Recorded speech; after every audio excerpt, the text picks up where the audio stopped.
नमस्कार बच्चों बेडियन public school की ऑनलाइन क्लासेस में आपका बहुत बहुत स्वागत है, बहुत बहुत अभिनंदन है। बच्चों, जो आज की हमारी वीडियो है वो कक्षा 7वीं की संस्कृत विषय की पाठ्य पुस्तक पर आधारित है।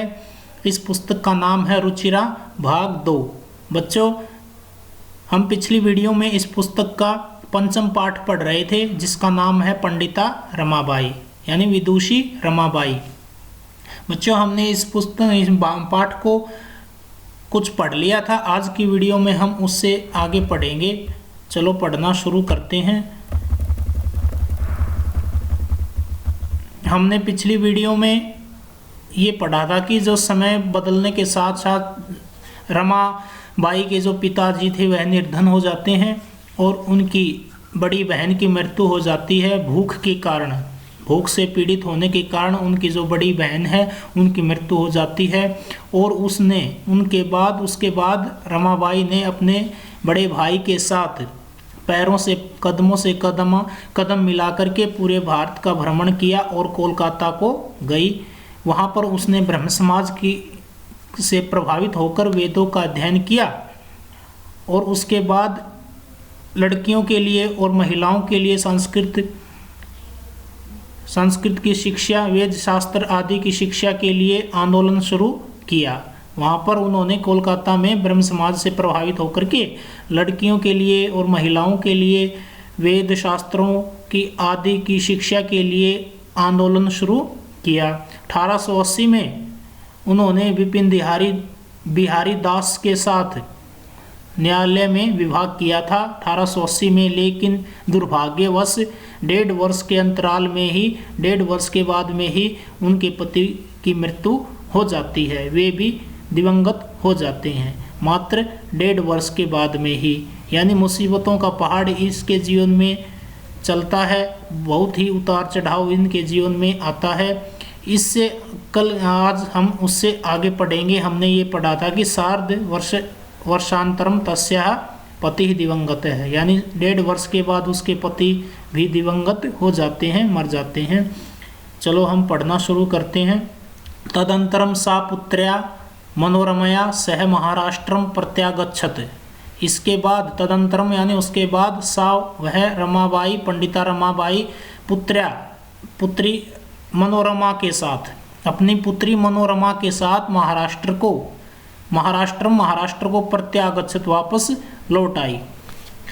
इसके बाद अपनी पुत्री मनोरमा के साथ वह महाराष्ट्र को वापस लौट आई। नारीणाम समुचित सम्मानाय शिक्षायै च सा स्वकीयं जीवनम अर्पितवती। नारीणाम यानी महिलाओं के लिए, नारियों के लिए, समुचित सम्मानाय उचित सम्मान के लिए और क्या शिक्षायै च और शिक्षा के लिए स्वकीयम अपना जीवन को अर्पित कर दिया।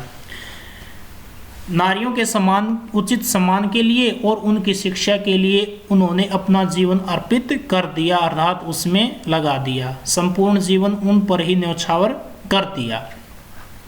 सर्वकारेण संघटिते उच्च शिक्षा आयोगे रमाबाई नारी शिक्षा विषये स्वमतं प्रस्तुतवती। सर्वकारेण संघटिते उच्च शिक्षा आयोगे, ये उच्च शिक्षा आयोग है, सरकारी आयोग है। सरकार के द्वारा संगठित उच्च शिक्षा आयोग में रमाबाई ने क्या किया? नारी शिक्षा विषय, नारी महिला शिक्षा के विषय में, ये शिक्षा विभाग का उच्च विभाग है उच्च शिक्षा आयोग। संगठित है, सरकार के द्वारा संगठित ये विभाग है।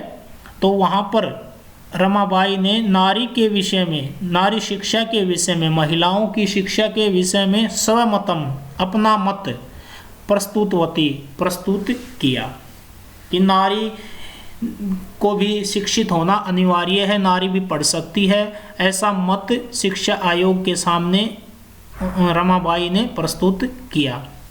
सा उच्च शिक्षार्थम इंग्लैंड देशम गतवती। सा यानी वह पंडिता रमाबाई उच्च शिक्षार्थम, उच्च शिक्षा के लिए इंग्लैंड देश को गतवती गई। इसके बाद वह उच्च शिक्षा प्राप्त करने के लिए इंग्लैंड देश को गई। आगे देखो, तत्र ईसाई धर्मस्य क्षत्रिय विषयकै उत्तम विचारै प्रभाविता जाता। वहाँ पर ईसाई धर्म के और स्त्री धर्म के विषय में, ईसाई धर्म के और स्त्री धर्म के विषय में उत्तम विचारों के द्वारा वह प्रभावित हो जाती है। वहाँ पर ईसाई धर्म के और स्त्री शिक्षा के विषय में अपने उत्तम विचारों के द्वारा वह प्रभावित हो जाती है। आगे देखो, इंग्लैंड देशात रमाबाई अमेरिका देशम अगच्छत। इंग्लैंड देशात, इंग्लैंड देश से, यहाँ पर अपादान कारक है, पंचमी भक्ति का प्रयोग हुआ है। कर्ता ने कर्म को कर्ण से संप्रदान के लिए अपादान से, यानी इंग्लैंड देश से अलग हो रही है पंडिता रमाबाई और कहाँ जा रही है? अमेरिका देश में, अमेरिका देश में। तो क्या है? इंग्लैंड देशात, इंग्लैंड देश से रमाबाई अमेरिका देश को अगच्छत गई। इंग्लैंड देश से जो पंडिता रमाबाई है वह अब अमेरिका देश में गई। अगच्छत माने गई। तत्र सा भारतस्य विधवा स्त्रीणाम सहायतार्थम अर्थ संचयम अकरोत्। तत्र माने वहाँ पर सा, उस पंडिता रमाबाई ने, विदुषी रमाबाई ने भारत की विधवा स्त्रियों के लिए, विधवा स्त्रीणाम, विधवा यानी जिस महिला का पति मर जाता है उसे विधवा कहते हैं। विधवा स्त्रीणाम, विधवा स्त्रियों की सहायतार्थम, सहायता के लिए, विधवा स्त्रियों की सहायता के लिए अर्थ संचयम, अर्थ का संग्रहण किया, अर्थ इकट्ठा अकरोत् किया। उन्होंने वहाँ पर भारत की विधवा स्त्रियों की सहायता के लिए धन का संचय किया, धन इकट्ठा किया। भारतम प्रत्यागत्य मुंबई नगरे सा शारदा सदनम अस्थापयत। भारत को आगत्य इसमें लप प्रत्यय है, यानी वापस लौट करके। लप प्रत्यय का अर्थ होता है करके, अर्थ में प्रयोग होता है। तो इसमें ये अर्थ लगेगा कि वापस लौट करके। कहाँ? भारत में। भारत को वापस लौट करके मुंबई नगर में, मुंबई नगर में सा, उसने पंडिता रमाबाई ने शारदा सदनम, शारदा सदन की स्थापित किया, शारदा सदन को स्थापित किया। तो आगे देखो, भारत को वापस लौट करके मुंबई नगर में उस रमाबाई ने, पंडिता रमाबाई ने शारदा सदन की स्थापना की, अस्थापित स्थापना की।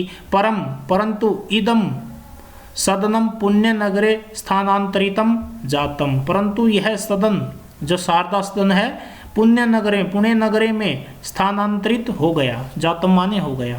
पहले यह कहाँ था? मुंबई में था, और इसकी स्थापना पंडिता रमाबाई ने मुंबई में की थी, और बाद में यह सदन स्थानांतरित होने के बाद, इसका रूपांतरण होने के बाद कहाँ पहुँच गया? ये पुणे नगर में, पुणे में इसका स्थानांतरित हो गया।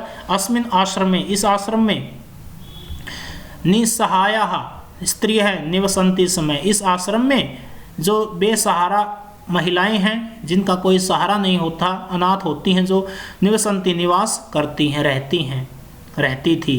समय भूतकाल का प्रयोग है, यानी इस आश्रम में बेसहारा महिलाएं रहती थी। तत्र स्त्रिय मुद्रण टंकण काष्ठकलादीनांच प्रशिक्षणमपि लभन्ते समय।